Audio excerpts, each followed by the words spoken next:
బొజ్జల సుధీర్ రెడ్డి ఎవరైతే ఇప్పుడు బొజ్జల గోపాలకృష్ణారెడ్డి గారి అబ్బాయి సుదీర్ఘకాలం పాటు ఆ నియోజకవర్గంలో శ్రీకాళహస్తి నియోజకవర్గంలో వాళ్ళదే రాజ్యం వాళ్ళే పరిపాలించగలిగారు.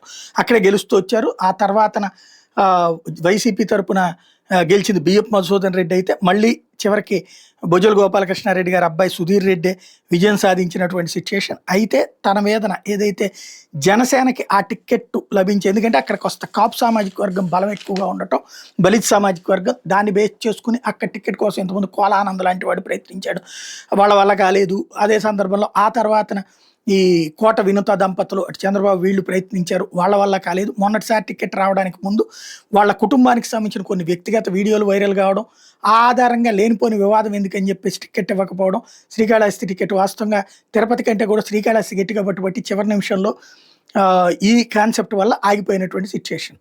అయితే ఈ మొత్తం వ్యవహారం అంతా నడిపించిందే బొజ్జల సుధీర్ రెడ్డి అని మొన్న వాళ్ళ డ్రైవర్ని మర్డర్ చేసినటువంటి వింత దంపతులు చెప్పినటువంటి మాట విన్నాం. ఆ తర్వాత ఆ డ్రైవర్ 14 నిమిషాల కన్ఫెషన్ లాంటి సెల్ఫీ వీడియో కూడా చూసాం. అయితే ఇప్పుడు ఆ వ్యవహారానికి సంబంధించి అప్పుడు ఏదైతే బొజ్జల సుధీర్ రెడ్డి క్రిందసారే ఈ విషయం మీద వాళ్ళని అరెస్ట్ అయినప్పుడు వాళ్ళు మాట్లాడినప్పుడు, బెయిల్ మీద బయటకు వచ్చి మాట్లాడినప్పుడే ఓపెన్గా అప్పుడు ఎవరో నిజాలు నిగ్గుదేలుతాయని వినుత మాట్లాడితే బొజ్జల సుధీర్ రెడ్డి ఇదంతా చేశాడంటూ వాళ్ళ ఆయన చెప్పేశారు. ఆ తర్వాత నాకేం సంబంధం లేదంటూ అప్పుడు తిరుమల కొండ మీదకి వెళ్ళి మరి ప్రమాణం చేసి వచ్చారు సుధీర్ రెడ్డి. ఇప్పుడు అది కాస్త వైరల్ అవుతున్నటువంటి విజువలే ప్రస్తుతం మనం చూస్తోంది. ఆ రోజున తను ఏం మాట్లాడారో ఒకసారి విందాం.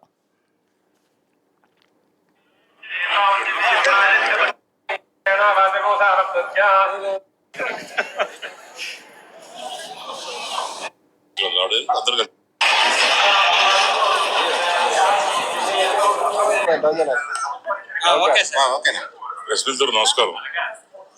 ఈరోజు మా కుటుంబ సభ్యులతో అందరితోని అమ్మళ్ళు, అత్తలు, మామలు మొదటిసారి గెలిచిన తర్వాత రావడం జరిగింది.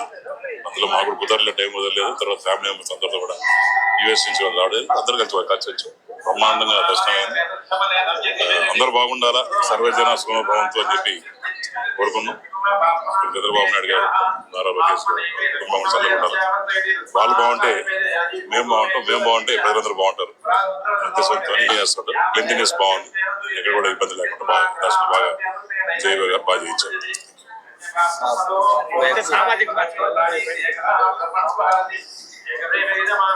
పెద్ద ఎక్కువ మాట్లాడుకోలేదు, కానీ ఫస్ట్ టైం నేను కూడా దీని గురించి మాట్లాడటం.